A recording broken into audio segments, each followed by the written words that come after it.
The fall of Lucifer, the war that changed everything. The glory before the fall. Before time began, before the earth was formed, before the first star was set into the heavens, there was only God, the Eternal One, seated in majesty, surrounded by glory indescribable. The heavens stretched endlessly before him, filled with beings of light, created to worship, to serve, to reflect his infinite splendor. Among these celestial beings was one unlike any other, Lucifer, the morning star. His radiance was unmatched, his form perfect. He stood among the highest of the angelic order, a being of breathtaking beauty, clothed in shimmering stones, sapphire, emerald, topaz, and onyx. Light itself seemed to dance upon his form, reflecting a brilliance that captivated all who beheld him. But it was not only beauty that defined him. Lucifer was anointed as a guardian, a protector of divine mysteries. He walked among the fiery stones of heaven, where only the holiest could tread. His voice carried the music of the heavens, leading the angelic host in praise that resounded through eternity. He was wise, powerful, exalted among the created beings. He was loved, favored, trusted. Yet, within this perfection, something stirred. A single thought.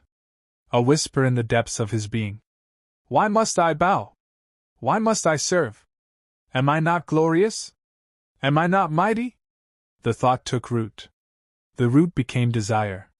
Desire turned into ambition. The birth of rebellion. Lucifer gazed upon the throne of God, upon the radiance that surrounded it, and he longed for more. He was not content with worshipping, he desired to be worshipped. He was not satisfied with reflecting glory, he wanted to hold it. And so, in secret, he began to speak.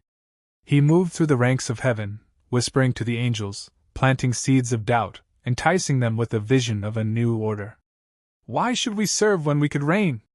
Why should there be only one throne, one power, one rule? Are we not also mighty? Are we not also worthy? And the angels listened. Some turned away, unwavering in their devotion to the Almighty. But others, many others, were drawn in by his words. A third of the heavenly hosts, beings of pure light, began to see Lucifer not as a servant, but as a leader. The rebellion was born. Then, the unthinkable happened. Lucifer, the one who once sang heaven's praises, raised his voice in defiance. I will ascend to the heavens! I will exalt my throne above the stars of God! I will sit upon the mount of assembly! I will be like the Most High!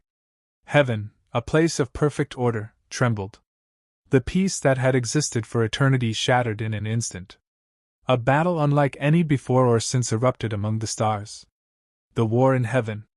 The faithful angels, led by Michael the Archangel, rose up against the rebellion. The heavens were no longer filled with praise, but with the sound of war.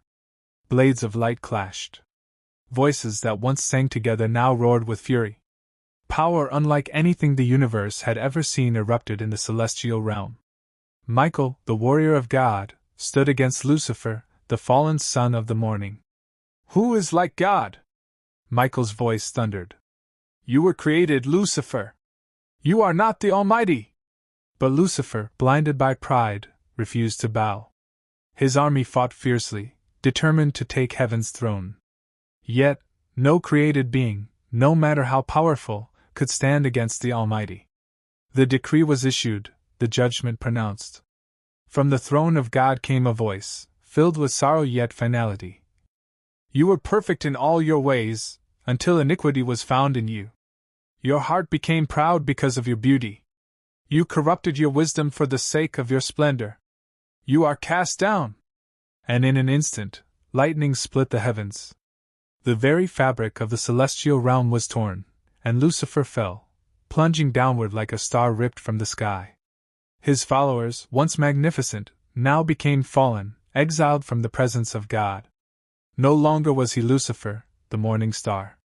Now he was Satan, the adversary, the deceiver, the enemy of all creation. The war that continues. But his hatred did not die. His thirst for power did not fade. If he could not rule heaven, he would seek dominion over earth. If he could not sit upon God's throne, he would seek to corrupt God's creation. His eyes turned to a new being, mankind. In the garden, he watched them, formed in God's image, given dominion over the earth, walking in perfect harmony with their Creator. He saw their innocence, their purity, their divine connection. And he hated them for it. If he could not overthrow God's throne, he would steal the hearts of his creation. He would deceive, corrupt, and destroy. He would whisper the same lie that led to his fall. You can be like God. And so, the battle that began in heaven rages on in the hearts of men. It is no longer a war of angels but a war of souls. A war fought in choices, in temptations, in the unseen realm where darkness seeks to claim what belongs to the light. And even now, the choice remains. Who will you follow? The light or the fallen one? Where to find this story in the Bible? Isaiah 14 verses 12 to 15. How you have fallen from heaven, O Lucifer! Ezekiel 28 verses 12 to 19, the description of Lucifer's beauty and downfall. Revelation 12 verses 7 to 9, the war in heaven and the casting down of Satan.